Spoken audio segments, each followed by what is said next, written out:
es una recuperación gradual después de choques de tanto impacto. Hay aspectos que vale la pena resaltar. Recuperación de las expectativas. Hay optimismo en las expectativas de 6 y 12 meses.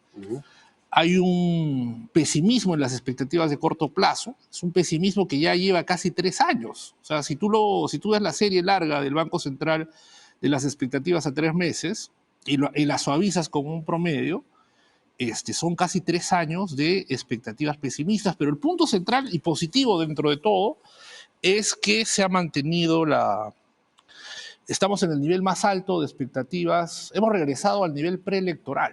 Entonces es algo que es importante mencionar. Sin duda ha sido un golpe duro lo que nos ha tocado enfrentar, pero estamos tratando de salir adelante. Hay un plan en marcha, el plan Compunche Perú, que tiene un impacto, que va a tener un impacto importante en el tercer y cuarto trimestre. Y se están anunciando proyectos de gran envergadura que se van a desarrollar en los siguientes años. ¿Proyectos del sector privado o proyectos del sector público? Hay de todo, están proyectos por el lado de la inversión pública. Estamos en un nivel récord histórico. Hay un gráfico que muestra eso. Más de 20.000 millones de soles en ejecución, el monto más alto. Uno de los gráficos que han mandado a trabajar. Sí, uno de los gráficos que hemos Ese enviado. que dice, estamos impulsando la inversión pública para reactivar la economía. No sé si lo tenemos a la mano. Si lo podemos. Para que el ministro pueda referirse, pero vaya contándonos usted. No, sí, claro, o sea, lo que ha habido ha sido un impacto importante de la inversión pública. Puede ver el nivel máximo histórico con un rol clave del gobierno nacional que ha permitido, es el nivel de ejecución más alta que hemos tenido en los últimos años. Eso está ayudando a moderar el impacto de la crisis que estamos enfrentando. Y la meta es que esto se mantenga, ¿no? Parte de este avance de la inversión pública se debe al plan Compunche Perú. Y esa es la idea, salir de este impacto negativo y empezar nuevamente a converger al 3%, que es la tasa que han calculado los economistas a la cual la economía peruana puede crecer. Ha habido una desaceleración estructural, por eso es que... Con 3%, sin embargo, con el incremento que hay anualmente de la PEA, no se reduce pobreza. Sí, ¿no? Sin duda, no es eficiente, no es suficiente, y por eso estamos proponiendo una serie de medidas en materia de inversión privada. Estamos impulsando el destrabe de proyectos. Hay proyectos mineros que se han destrabado, ampliación de Toromocho, sí, vamos a llegar a eso, pero en general, digamos, hay inversión pública, inversión privada. En general se habla, dentro de determinadas teorías económicas, de que lo que debería corresponderle a un Estado o a un gobierno es abaratar los costos de transacción y no los costos de producción, porque si se abaratan los costos de producción se beneficia al sector X y no al sector Y, mientras que si se abaratan los costos de transacción se está, digamos, procediendo de igual manera frente a todos los sectores. Entonces, no sé, cuando ustedes, por ejemplo, proponen la construcción de una planta petroquímica en el sur del Perú para abaratar los fertilizantes, no están abaratando los costos de transacción, están tratando de abaratarlos de producción para determinado sector, ¿o no? En general, lo que estamos tratando de hacer es generar mejores condiciones para la inversión. Este es un proyecto que, más allá de si abarata los costos de transacción o producción, eleva la competitividad, que es un factor determinante en un determinado sector. Digamos, si la elevase, eso tiene que ver fundamentalmente con agricultura, me imagino. Agricultura, minería, que son los sectores más competitivos que tenemos y que han tenido un repunte importante en los últimos años. Permite también reducir los costos de acceso a la energía en el sur. Una planta petroquímica privada hace viable el proyecto Sirgas. Entonces, si tú sumas 1.500 millones de dólares de inversión de la petroquímica, que reduce los costos del sector ¿Pero quién invierte esos 1.500? Ahí quizás no di el detalle respectivo, pero es inversión privada pura y dura. No es una iniciativa estatal. ¿Y cómo digamos, el gobierno menciona esto como parte de lo que pretende hacer el mensaje de Fiestas Patrias? Porque estamos creando las condiciones para que se pueda dar. Esto implica cambios normativos. Primero, un impulso a la industria en general. Segundo, estamos pidiendo, dentro del mensaje presidencial, delegación de facultades, es decir, que el Congreso nos permita legislar. Por ejemplo, para aclarar qué punto, si una empresa privada construye una petroquímica en el Perú, necesita un tiempo para recuperar su inversión. Pero muchas de esas concesiones del gas natural vencen, digamos, a 15 años y la petroquímica necesita 20 años. Entonces, lo mínimo que necesitas es garantizar que del año 15 al 20 esta petroquímica no va a pagar o va a pagar una tarifa específica por el gas. Necesita predictibilidad. Eso es marco jurídico. Y así, hay una serie de... Pero es un proyecto privado, dice usted. Es un proyecto privado que ustedes... estamos generando las condiciones para que pueda... generar las condiciones. No, estamos generando. Ya salió un decreto, el primer decreto supremo del Ministerio de Energía y Minas. Esperemos que el Congreso nos pueda dar la opción de legislar para complementar y crear estas condiciones. O sea, el Estado, en esta visión, cumple un rol de acompañamiento, de generador de condiciones. Entonces, si tienes un proyecto... Abaratar las cuotas. Efectivamente. Y de producción también, ¿no? Pero es que cuando se abaratan las cuotas de producción se está eligiendo a ganadores antes de que el mercado los elija. Antes de que, o sea, dicen, este negocio va a ser rentable en lugar de que resulte rentable como el producto de la compulsa de los factores económicos. Efectivamente, o sea, hay un rol del Estado, pero es un rol complementario, es un rol generador de condiciones para la inversión. Frente al escenario de no hacer nada y dejar que de manera aleatoria se generan las condiciones, generar un impulso normativo que pueda hacer que más peruanos y peruanas tengan gas, que pueda hacer que el país reemplace el 50% de sus importaciones por producción de fertilizantes, que pueda hacer que el país produzca más explosivos para el sector minero, entonces es algo que genera muchas ganancias para el país. Es una obra de infraestructura que tiene décadas concebida, o sea, como proyecto en mente, pero que empieza a tomar forma y estamos generando las condiciones concretas y lo más importante es que hay interés de inversionistas por apostar por esta mega inversión. Entonces, si alguien está dispuesto a poner 1.500 millones de dólares en una petroquímica, 4.000 millones de dólares en el proyecto Gas, estamos hablando de que encuentran las condiciones. Yo lo decía en la mañana en una presentación, nos parece raro, parece incluso poco creíble, pero los peruanos definitivamente tenemos que recuperar la ambición.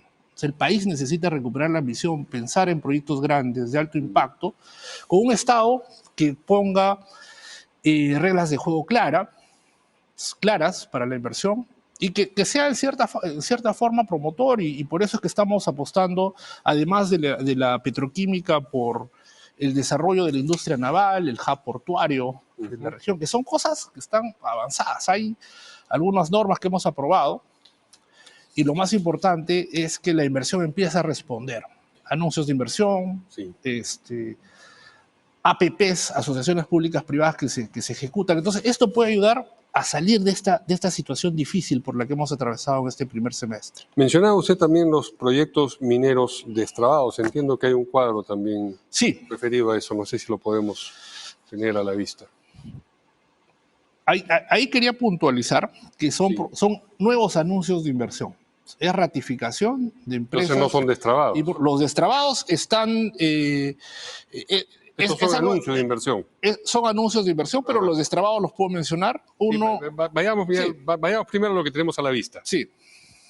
Safranal, 1.473 millones de dólares. ¿Cuándo se echa a andar aquello? Es un proyecto que estaba parado. Ya la idea es que los siguientes 3 o 4 años esto empiece a ejecutarse. Muchas de las condiciones va a depender de la propia empresa, pero es un proyecto que se había dejado de lado y que nuevamente se ha vuelto a reactivar, ¿no? Pero dentro de 3 o 4 años, dice usted. Sí, o sea, lo que estamos haciendo es alimentar los proyectos de inversión de aquí hacia adelante. O sea, algunos van a salir en el corto plazo, por ejemplo, no está aquí en el gráfico, pero no, está al final. Integración Corocohuayco, por ejemplo, va del 24 al 27. Algo similar pasa con la extensión de Antamina. ¿Qué están haciendo ustedes por el momento, o en este momento, para que eso, que va, por ejemplo, va a ir del 24 al 27, cómo estamos avanzando, cómo está el Estado peruano avanzando para que, en efecto, esos 1.500 millones sean invertidos? Hay una coordinación entre Ministerio de Economía y Finanzas, el ministerio competente, que es el Ministerio de Energía y Minas, Claro.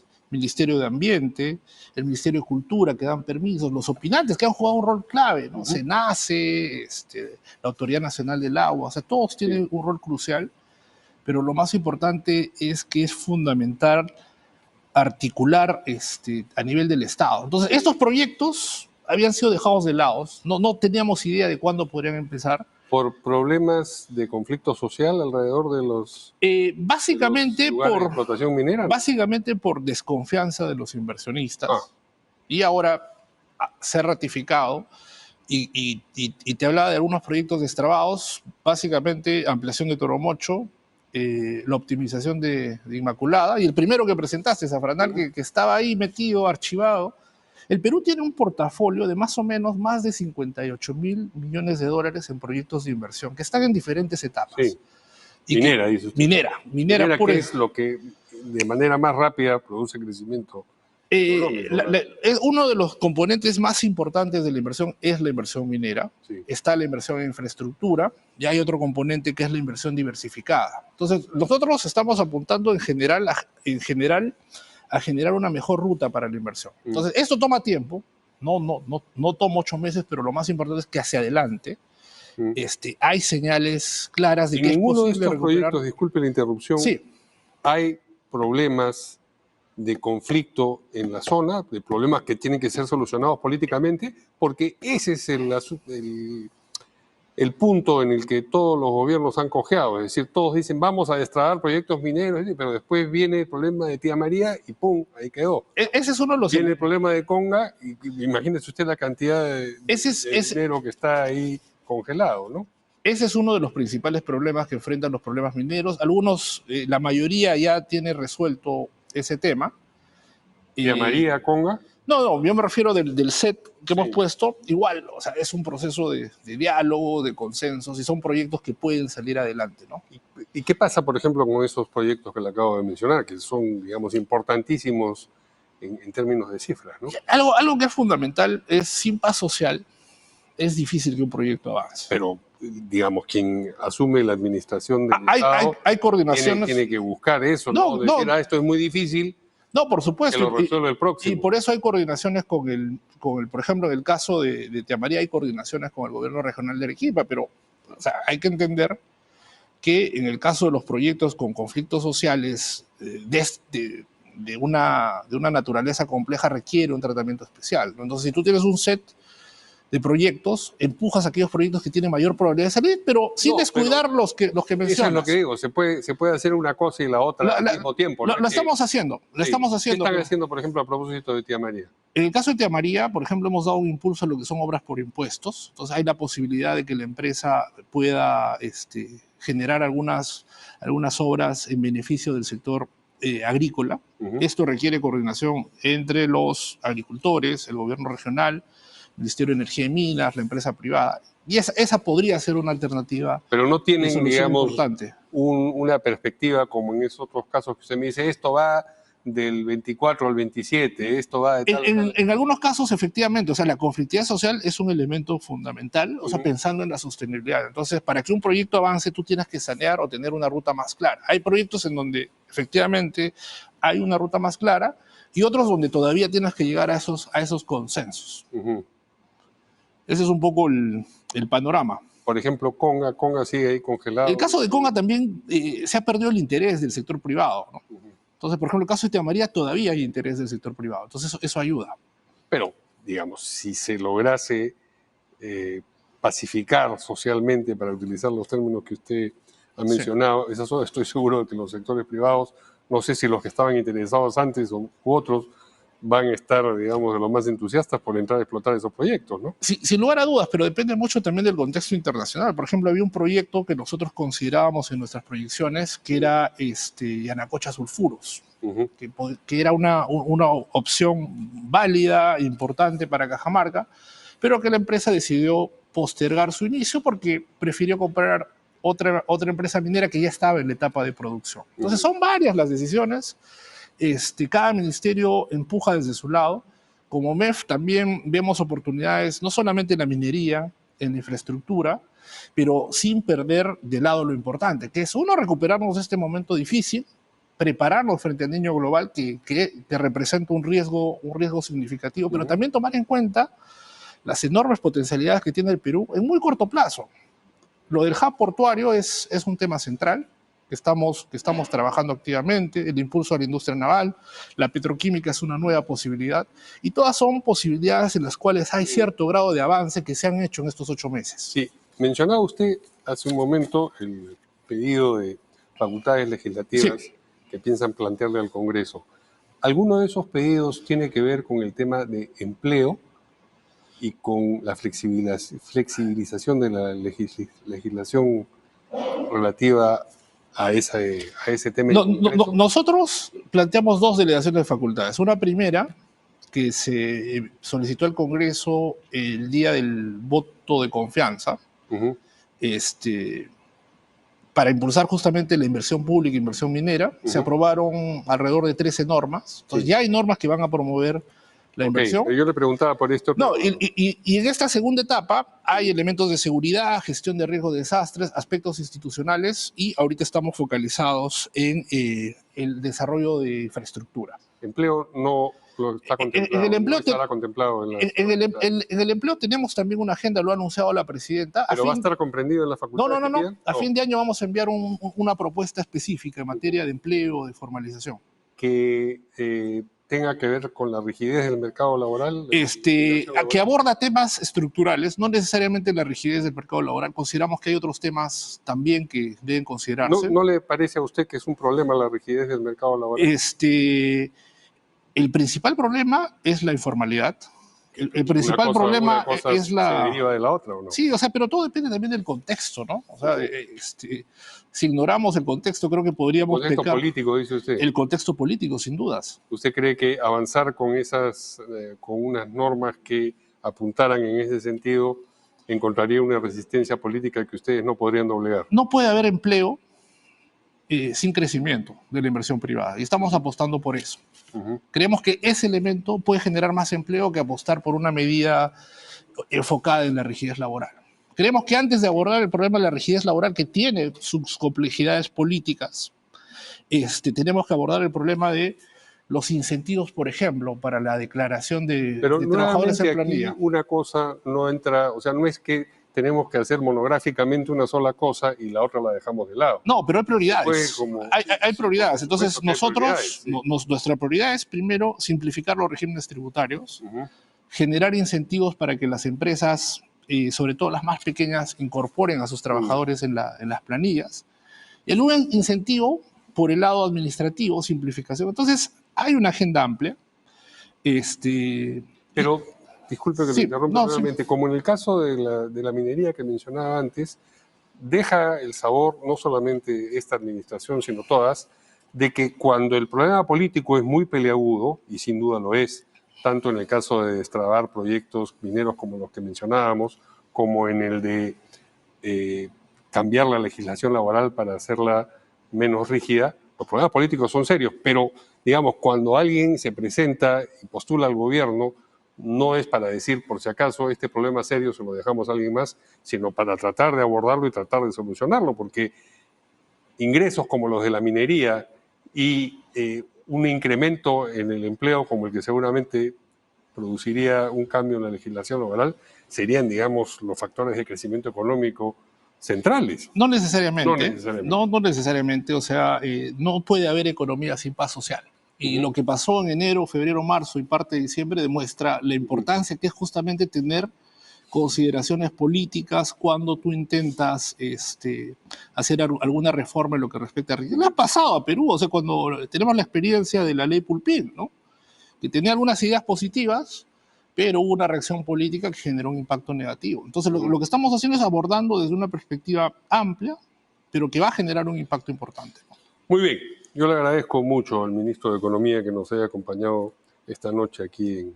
No, muchas gracias, Mario. Encantado. El ministro Alex Contreras. Espero que podamos tenerlo con más frecuencia. Hubiese querido hablar también de la remuneración mínima vital, pero ya no nos da el tiempo porque tenemos que cubrir otras... No, con mucho gusto, Mario. Encantado de estar aquí. Gracias. Buenas noches. Muy bien. Una pausa y volvemos.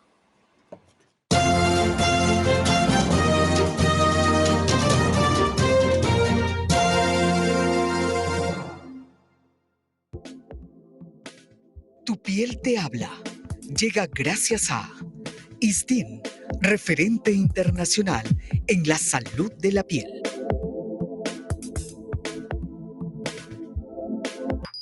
La melatonina es una hormona que actúa como antioxidante y puede proteger la piel contra el daño causado por los radicales libres.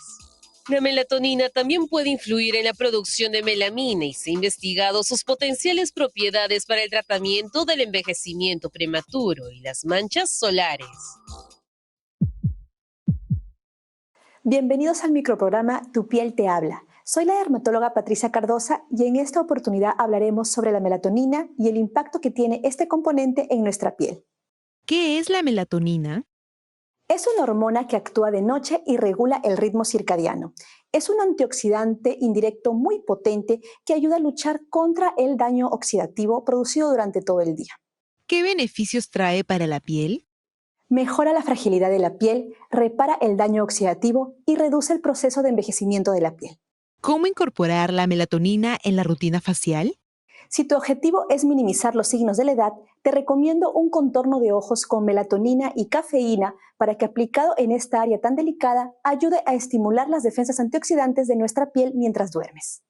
Un sérum que contenga vitamina C y melatonina ayudará a reparar nuestra piel y a disminuir el estrés oxidativo. Una crema hidratante que combine melatonina con ácido hialurónico actuará como renovador de nuestra piel y disminuirá los signos visibles de envejecimiento. Y recuerda que la melatonina debe usarse siempre de noche para potenciar la función de renovación y reparación de nuestra piel. SkinCeutics es ciencia, dermatología, alta cosmética. Es vitamina C, ácido hialurónico, ácido glicólico. SkinCeutics es rejuvenecer, unificar, prevenir, renovar. Es parar el tiempo en tu piel. SkinCeutics, ciencia al servicio de tu belleza. Eastin, love your skin.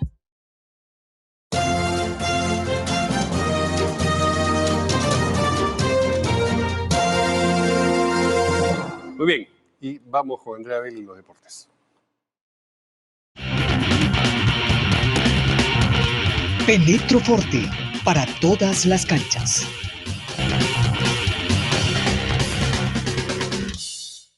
Gracias, Mario. Muy buenas noches con todos. Vamos a desarrollar la noticia deportiva del día y es que Universitario de Deportes está celebrando sus 99 años de vida institucional. A través de sus redes sociales publicaban este video que grabaron en el Estadio Monumental haciendo alusión a la cantidad de años que tiene de fundación el cuadro crema que el próximo año va a celebrar su centenario y estos fueron los saludos que llegaron de otros equipos. Alianza Lima emitía este mensaje en el que decía que el bicampeón saluda a Universitario de Deportes, Sporting Cristal hacía lo propio en su cuenta de Twitter y la Federación Peruana de Fútbol también emitió un saludo para la institución crema que celebra sus 99 años de vida. La Conmebol también felicitó a la U. Recordemos que Universitario fue subcampeón de la Copa Libertadores en el año 1972. Y la U está celebrando en estos momentos la ceremonia de los 99 años y hace unos instantes nada más llegó también el entrenador crema Jorge Fossati, que viene de ganar la Melgar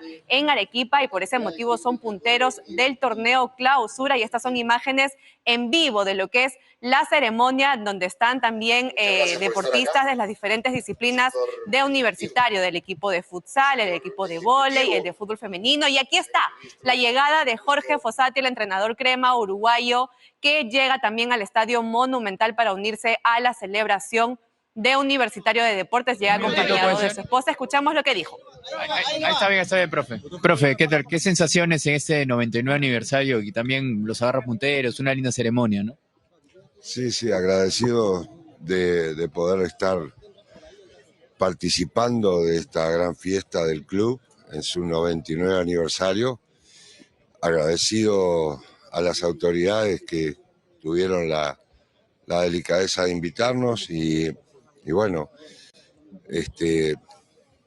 lo otro es que gracias a Dios coincidió con que estemos también felices por el momento deportivo y bueno, todo eso se suma a la fiesta, ¿no? ¿Qué sensaciones Muy bien, esa era la noticia deportiva del día que llega gracias a Penetro Forte, un producto pensado para todas las canchas donde el rival no necesariamente es un jugador del equipo contrario. El rival puede ser esa silla en tu oficina que te deja unos terribles dolores de espalda, esos calambres repentinos que te dan por no estirar antes de hacer deporte o también esos molestos dolores causados por la artritis, porque canchas no solo hay una. Penetro Forte para todas las canchas. Y recuerda que Penetro Forte es un producto de Laboratorios Farmacéuticos Marcos, confianza de siempre. Nos vamos a una breve pausa y continuamos. ¿Qué fue? Me ha dado calambre, hermano. Pero seas loco, eso Penetro. ¿Pero sirve para eso? ¡El Puma Carranza! Puma, ¿pero Penetro sirve para eso? Alucina Brothers, Penetro Forte. Sirve para todo tipo de dolores musculares. Reumatismo, esguince, calambre. No importa si no eres pelotero. Penetro Forte para todas las canchas. Muy bien, hasta aquí llegamos con la información deportiva. Regreso contigo, Mario.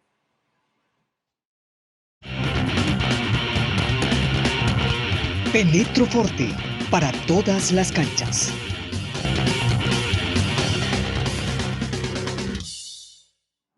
Muy bien, continuamos aquí en Hora y 30 y nos acompaña ahora el director de Relaciones Jurídicas de la Cámara Internacional de la Industria del Transporte, el señor Martín Ojeda. Buenas noches, Mario. Gracias por la invitación. A usted. Bien, lo hemos invitado porque hemos conocido a través de información que apareció en el diario El Comercio hoy que el Ministerio de Transportes piensa incluir en este paquete de pedido de facultades legislativas uno que tiene que ver con transporte y que en apretada síntesis, de acuerdo a lo que se lee allí, es que se va a crear un tope para las multas que reciben, en principio, las unidades de transporte público, luego serán las de transporte privado también, que cuando lleguen al valor, al igual o mayor valor de lo que esa unidad se puede calcular que tiene en el momento crítico, pues ya no acumulan más multas impagas, sino que van de frente al chatarreo. ¿Es factible eso? Mira, acá hay un tema muy importante, ¿no? Si uno ve las estadísticas en los últimos 20 años, tenemos un promedio de 3.200, 3.100 muertos al año por accidentes de tránsito. Sí. Si hace uno un análisis de esta problemática y lo enfocas en el tema del transporte, uno se va a dar cuenta que gran cantidad de estos accidentes vienen acompañados de una pandemia que no la dejamos de lado. Y lamentablemente nadie toca el punto. ¿Cuál es? El transporte ilegal y las conductas informales en el transporte. Consideramos que de haber un decreto legislativo por esta delegación de facultades que pide el Ministerio de Transportes, uno tiene que analizar, bajar esa siniestralidad, ver ese comportamiento que se está dando. Transporte ilegal. Pongas corredor o pongas transporte tradicional en las mejores opciones, el transporte ilegal está destrozando la economía de los que quieren apostar por una calidad de servicio. Segundo, vehículos sin seguro, vehículos sin revisiones técnicas. Hace menos de 2 semanas, el 18 de julio, 15 muertos de un ómnibus sin SOAT. Acaban de agarrar un vehículo clonado. Esos son comportamientos que deben tener también un tope. Hace 3 días nos han dado unas fotos que he enviado a tu producción, donde también, inclusive, también tiene que haber un tope, la falta de fiscalización. Policías que apoyan a los ilegales, acá nomás, en Atocombo. Acá nomás. Pero ¿cómo se engarza esto con este proyecto? Lo que pasa es que consideramos que si tú le pones un tope al transporte, encuentras un vehículo 2 veces con un tema de ilegalidad, encuentras un vehículo que está haciendo con señores que no tienen licencia y le pones un tope porque ya es una conducta reiterativa. Ya existen mafias de abogados, mafias que no queremos ni mencionar, que hacen protección de todo tipo a estos señores con estas conductas. Y tiene que haber un tope, no solamente por un tema administrativo, por un tema de sociedad, de país. Las políticas de transporte en el Perú ya se dejaron de lado. ¿Cuáles fueron las políticas de transporte de las últimas? El cinturón, muy bien, se hizo. El SOAT, está fallando, pero se hizo. La erradicación del bus camión, se hizo. ¿Y por qué no hacemos una política de transporte de una vez para erradicar la ilegalidad y que también la sociedad apueste por el transporte formal y por las inversiones del transporte formal? Ese es el punto. Pero insisto, a propósito de esta iniciativa, porque ya se nos agota el tiempo, ¿la siente usted viable? Bueno, como gremio sentimos que es viable y siempre es bueno saber cómo va a ser publicada y una prepublicación para que todos los gremios... Ah, no, eso de todas maneras. Lógico. Pero remover esas unidades, decir, bueno, usted ya llegó... No es viable, es necesario.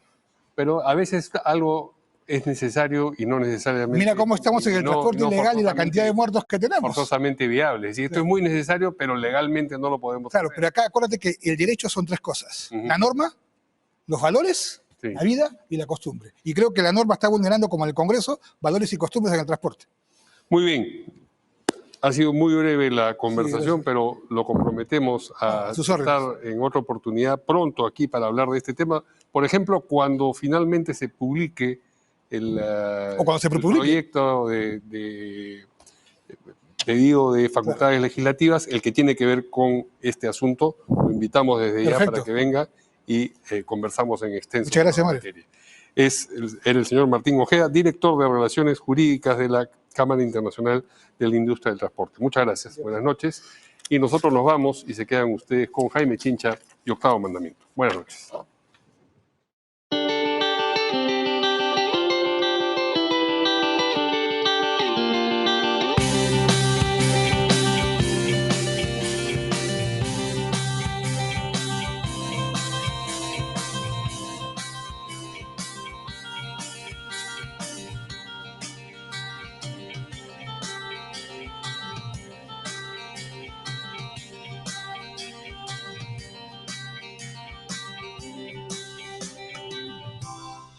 Hola, ¿qué tal? ¿Cómo están? Muy buenas noches. Mi nombre es Jaime Chincha y esto se llama Octavo Mandamiento en el horario estelar de Canal N. Alejandro Soto, presidente del Congreso, el presidente del Congreso elegido por una alianza parlamentaria altamente cuestionada en su momento, no hace mucho en realidad, aclara y aclara, pero a decir verdad solo oscurece. Tal como lo informamos el último viernes, el señor Alejandro Soto, a la luz de una cronología de votación parlamentaria, ¿no?, y de actos que pueden estar reñidos con la ética, se benefició de una ley que se aprobó, a decir verdad, en tiempo récord, ¿no?, rapidito. Básicamente la ley decía, o se denominaba, ley que modifica el Código Penal y el Código Procesal Penal respecto a la suspensión del plazo de la prescripción penal. Y cotejando, digamos, el historial fiscal del señor Soto y la rapidez con que esta ley fue llevada al Pleno y aprobada, era una norma que necesitaba el señor Soto, ¿no?, desde comienzos de este año, ¿no? Y otra cosa es que ni el Ministerio Público ni el Ministerio de Justicia, que por norma debieron ser consultados, no lo fueron, ¿no? Entonces ahí viene también la suspicacia y la llamada de atención de cómo es que una ley finalmente se termina usando para el beneficio de un parlamentario que luego llega a ser presidente del Congreso, ¿no? Entonces, ¿qué está pasando? Los casos que comprometen al señor Alejandro Soto van en aumento, ¿no? Y por lo menos van oscureciendo, como lo dije en su momento. El presidente del Congreso hizo sus descargos esta mañana en una entrevista en Canal N. Escuchemos. Esta ley a la que hacen mención y que supuestamente me beneficia, no me beneficia. Es completamente falsa esa información. Yo vendí un terreno en el Cusco a una empresa privada. Ese contrato se llama compraventa, tiene connotación civil. Si los señores no estaban de acuerdo con mi terreno, bien, yo les he ofrecido devolverles el dinero y que ellos me devuelvan mi terreno, ¿no? No obstante, ello se ha llevado a cabo un proceso penal por una supuesta comisión del delito de fraude en la aspiración de personas jurídicas y estafa.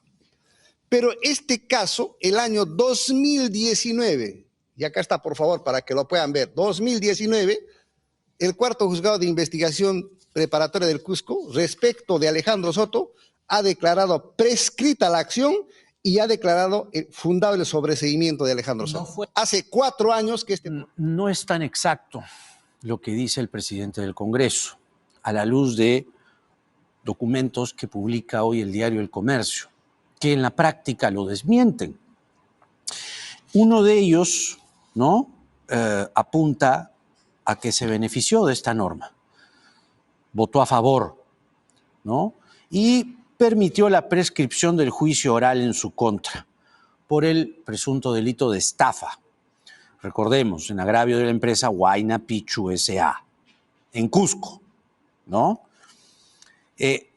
Lo que debió haber hecho Soto, de acuerdo a la ética parlamentaria, que es algo que casi es un asunto en extinción en el Parlamento de hoy, es que debió haber avisado, debió haber informado que esta ley lo comprometía en cierto modo, ¿no? Lo que él dijo fue todo lo contrario, que él no tenía impedimento alguno para votar a favor o en contra, ¿no?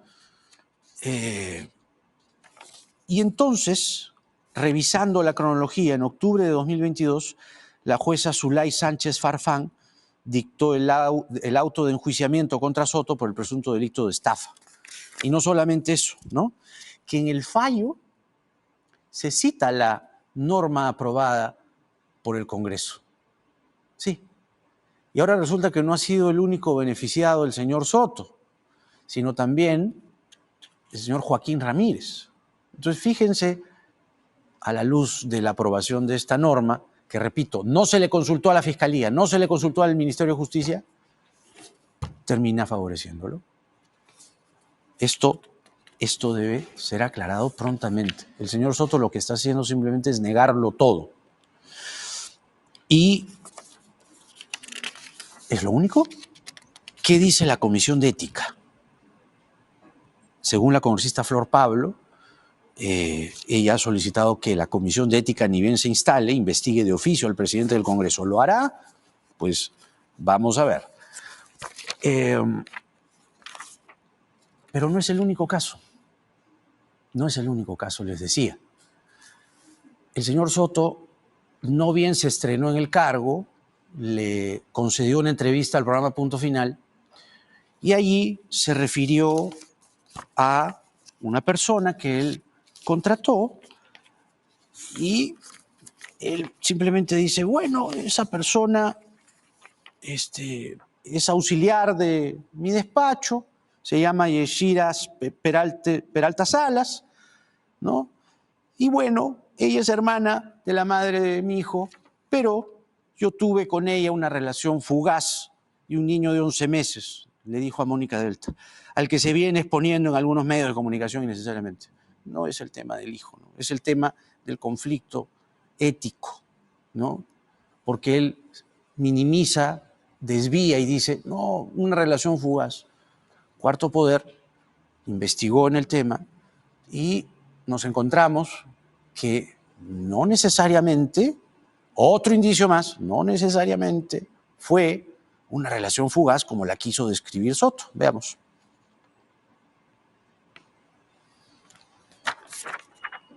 Sí, señor juez, muy buenos días. Alejandro Soto Reyes presente. Era viernes 21 de julio. Apenas faltaban 5 días para la elección del nuevo presidente del Parlamento y Alejandro Soto, de Alianza para el Progreso, una de las cartas con más opciones de ganar, estaba sentado en el banquillo de los acusados en un tribunal de justicia. Creo que son tiempos en los cuales el Perú espera una política transparente, descentralista, que beneficie al pueblo en su conjunto. Eso espero. Lo que nadie sabía es que mientras en Lima corrían las negociaciones, Soto Reyes era enjuiciado en Cusco por el delito de estafa. En esta audiencia virtual, Alejandro Soto se jugaba su futuro legal y político a la vez. La Fiscalía pedía 8 años y 8 meses de cárcel para, en ese momento, el candidato favorito a presidir la mesa directiva. El equipo de abogados entonces sacó la carta que tenían guardada bajo la manga. En este acto, señor magistrado, me permito solicitar a su despacho se declare la extinción de la acción penal a favor de mi patrocinado por prescripción, sobre todo invocando también lo establecido por la ley 31.751. Soto Reyes y los otros acusados, en ese momento procesados por cometer varios delitos en contra de la empresa de transportes turísticos Huayna Picchu, buscaban acogerse a una ley aprobada el pasado 11 de mayo en el Parlamento, con el respaldo de 88 congresistas, entre ellos el mismísimo cusqueño Alejandro Soto. Bueno, esta pieza del reportaje de Carla Muschi de Cuarto Poder se refiere al caso de estafa y abona mucho más elementos, ¿no?, respecto a la ley que el señor Soto auspició, promovió y aprobó. Y en ningún momento se cayó, en ningún momento informó, que es lo que mínimamente debió hacer, mínimamente, ¿no? Sobre el otro caso, en efecto, hay más de una evidencia que va acumulándose respecto a que no necesariamente la relación que él dijo que era fugaz lo era. Entonces, ojo ahí también. El otro asunto que tiñe aún más, ¿no?, tizna aún más la muy venida a menos imagen del Parlamento, la decaída imagen del Parlamento, es la señora Digna Calle. La señora Digna Calle, que ya vive en los Estados Unidos, ¿no?, ella está afincada allí,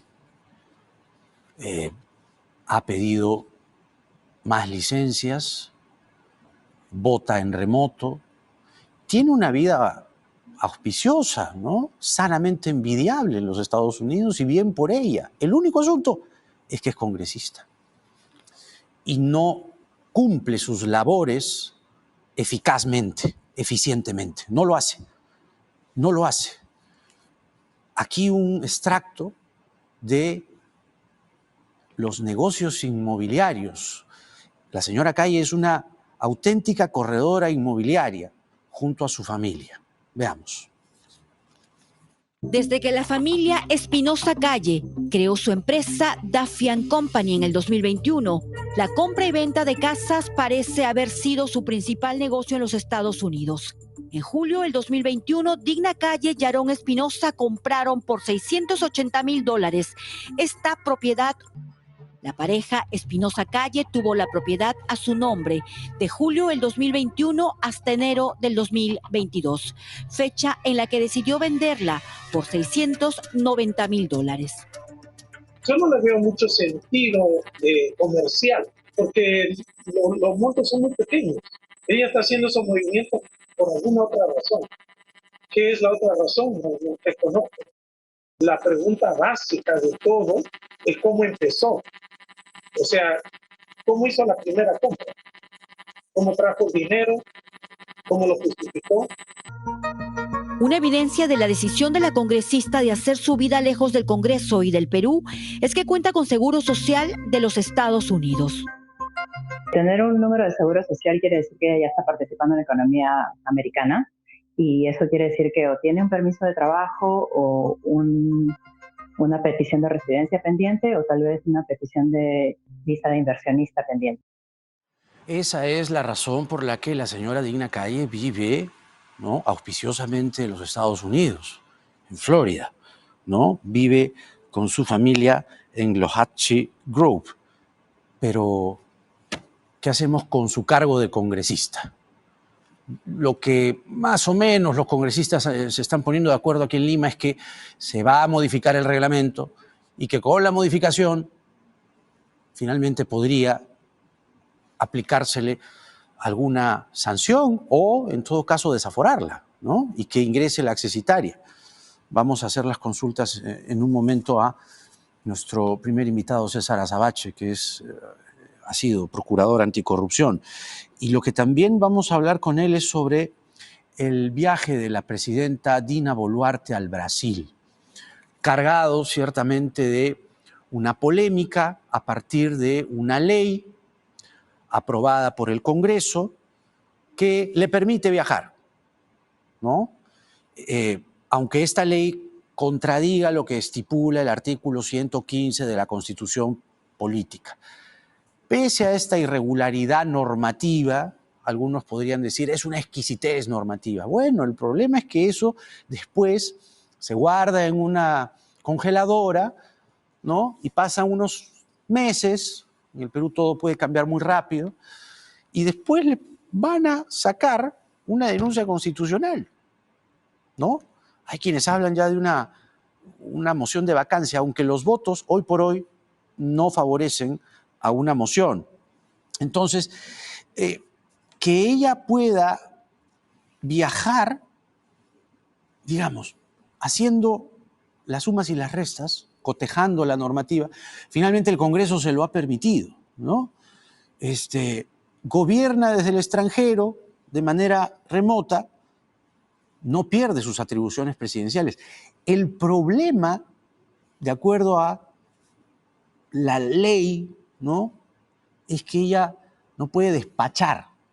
El asunto del despacho acarrea una serie de consecuencias, y ahí voy con el punto.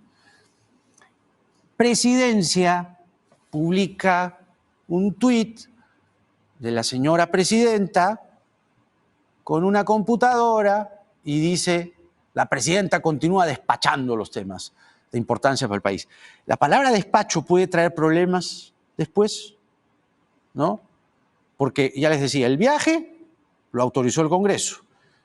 Gobernar desde el extranjero de manera remota, sale del país, no pierde su condición de presidenta, ¿no? O suscribir convenios, etcétera, etcétera, ¿no?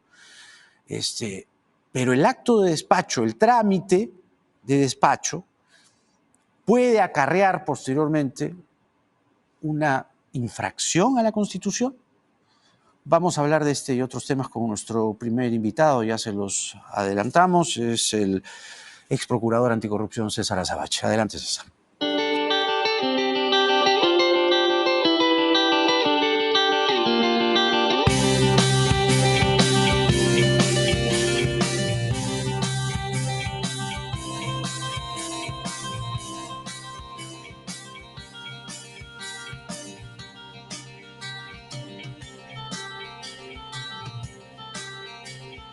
Bienvenido, César. Gracias por estar aquí. Buenas noches.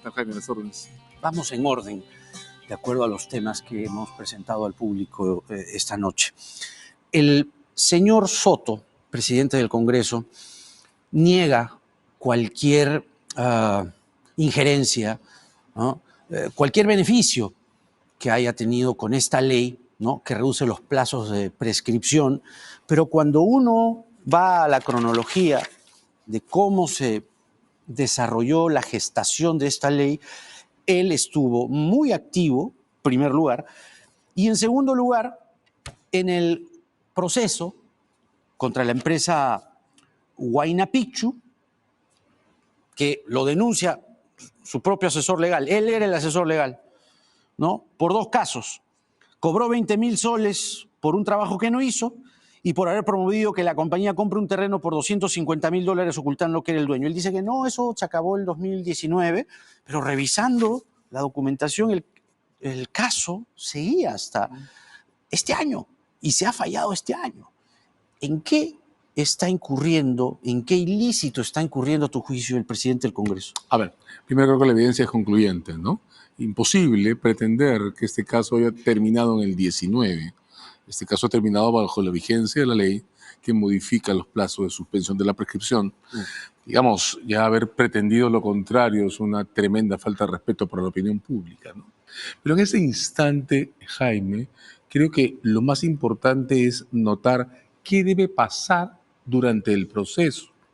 Porque al margen de la enorme infracción a la Constitución, que eso ya debería ser materia ni siquiera de la Comisión de Ética, sino de un proceso constitucional por infracción, por responsabilidad parlamentaria, al margen de eso, yo, por los tiempos, supongo que todavía la decisión debe estar pendiente de alguna forma de apelación. Lo supongo porque la Procuraduría del Poder Judicial tendría que decírnoslo. Supongo que la Fiscalía o la Procuraduría han apelado. Y eso por una razón. Está prohibido en el procedimiento judicial toda forma de interferencia. Y comete interferencia con la justicia un congresista que hace aprobar una ley con su voto para luego usarla más en una institución como la prescripción que, pequeño detalle, es renunciable. ¿Dónde exactamente se afirma eso?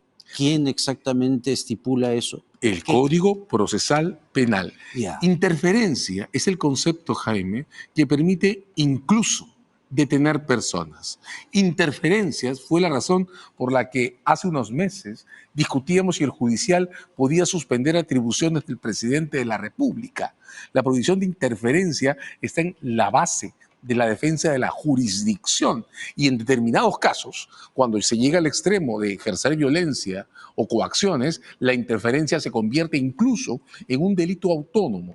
En este tipo de casos, la interferencia se convierte en una razón para impedir que una persona que está en el Congreso use a su favor un argumento legal. ¿Cuál es el principio? Nadie, Jaime, nadie en absoluto puede beneficiarse de infracciones propias. Un congresista que vota a favor de una ley sobre procedimientos penales, teniendo un procedimiento penal que califica para los supuestos de esa ley y luego la usa, está usando en beneficio personal una facultad constitucional, que es la de legislar. O sea, el señor Soto, a la luz de la evidencia que estamos discutiendo esta noche, se está cargando un delito más. No, no es un delito exactamente. ¿Sí, no? El señor Soto ha infringido la Constitución, es una infracción constitucional, y ha hecho algo que es suficiente para que cualquier tribunal anule la decisión a su favor. Y eso se pudo hacer de primera instancia. Si yo soy juez. Incluso que la ley que se aprobó lo beneficia. Pero por supuesto, si yo soy juez y el abogado me dice, el señor Soto opone a su favor la ley que recorta los plazos de suspensión, mi pregunta como juez es, perdón, el señor Soto es congresista de la República. Sí, votó a favor de la ley. Sí, no la puede usar, señor. Es un acto propio. Eso lo tiene que decir un juez. Correcto, por eso pregunto. Juez de la causa. Correcto. Mi pregunta por eso es porque en los videos que se han transmitido sobre el debate del juicio, la jueza, creo que es una jueza mujer, no lo pregunta. Mi pregunta es al Ministerio Público de la Procuraduría si apelaron esa decisión.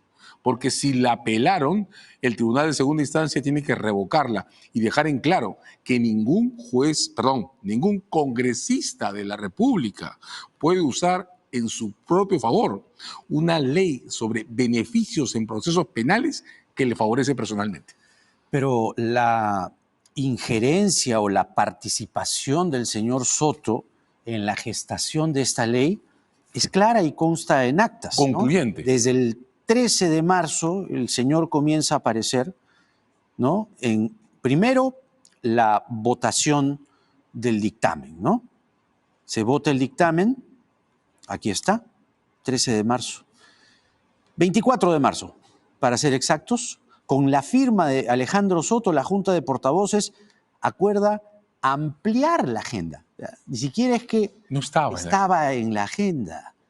Con su voto se acuerda ampliar la agenda para incorporar en la orden del día el proyecto de esta ley. Luego vota en el Pleno, sale del escaño, imprime la ley y se la da a un juez para que lo exima de responsabilidad en el proceso. Eso es exactamente lo mismo que utilizar competencias públicas para causas privadas. Y Jaime, voy a insistir en eso. Esa es la razón por la que aquí contigo mismo hemos discutido en algún momento si Castillo podía ser suspendido en parte de sus funciones como presidente, porque las estaba usando para interferir con el equipo especial que le investigaba. Esto es más o menos lo mismo llevado a clave parlamentaria.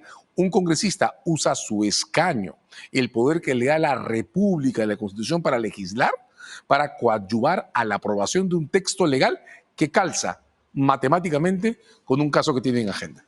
No solo eso, sino que el 13 de abril, tras aprobarse esta ley, con el voto de Soto, la congresista Ruth Luque plantea una reconsideración de la votación. Y el señor Soto pone no. Se opone. No. No hay forma. Y capítulo final, Jaime. Claro. La prescripción es renunciable. O sea, ni siquiera puede decir que, bueno, esto es una ley de orden público y entonces las consecuencias son inevitables. A la prescripción se puede renunciar. Es optativa. Sí es optativa, de modo que él estaba, desde mi punto de vista, obligado a renunciar, pero insisto en esto, la judicatura, si queda, y espero que quede, algún recurso contra esa decisión, tiene todas las atribuciones necesarias para dejarla sin efecto y declarar que un congresista de la República no puede ir al Pleno a votar leyes que luego use en sus casos penales privados. Eso es intolerable. Entonces, la sanción que cabe aquí, mirando el espectro, es, primero, que la jueza haga... O el tribunal. O el tribunal, en todo caso, exija que se suspenda la prescripción y se continúe con el juicio. El juicio debería continuar. Sí, por supuesto. Por supuesto. Y punto número 2, el señor Soto, después de haber hecho esto, sería, dices, pasible de un juicio político por infracción a la Constitución. Acusación constitucional. Por infracción a la Constitución. Porque ha infringido a la Constitución. Claro, porque las atribuciones que la Constitución le da para legislar no pueden ser usadas para que llene los escritos de sus abogados en sus casos penales. Son para adoptar leyes de interés general, no de interés propio. Entonces, claro, ¿cuál es el mensaje político de esto? Señores litigantes, entren al Congreso. No pueden aprobar leyes para mejorar sus alegatos. Claro. No tiene ningún sentido. Pero Soto podría decir en su habitual defensa altisonante, ¿dónde dice eso, doctora Sabache?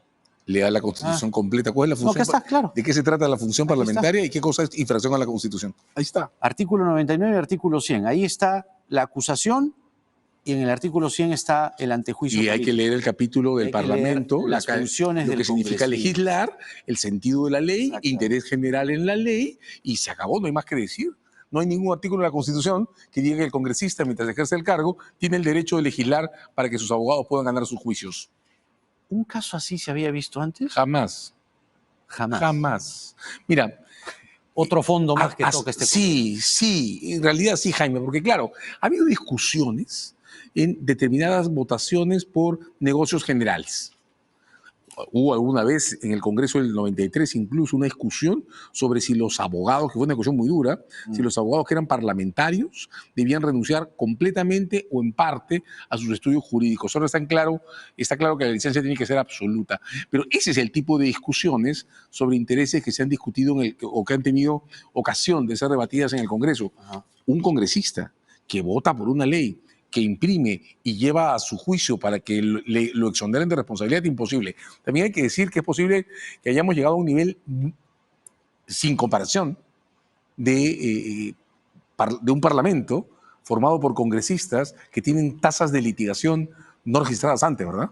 Y claro, esto se hace ahora más evidente porque la información legal está digitalizada, es accesible y porque las reglas sobre inmunidades parlamentarias han caído. Claro. De lo que va de esta conversación, mucha gente puede estar preguntándose, entonces, ¿qué hace Soto ahí? Esa es la gran pregunta. ¿Cómo es posible que el señor Soto siga siendo presidente del Congreso? O sea, cabe preguntarse eso. Por supuesto, pero como ya sabemos que el Congreso tiene problemas serios, vamos a decirlo de esa manera, para revisar su propia consistencia moral e institucional interna, bueno, pues preguntémosle a la Procuraduría General de la República y preguntemos al Ministerio Público si alguien apeló esa decisión y si entonces vamos a tener un tribunal de segunda instancia que la deje sin efecto. Lo digo, Jaime, por los tiempos de la cronología que estás leyendo, es la de la República.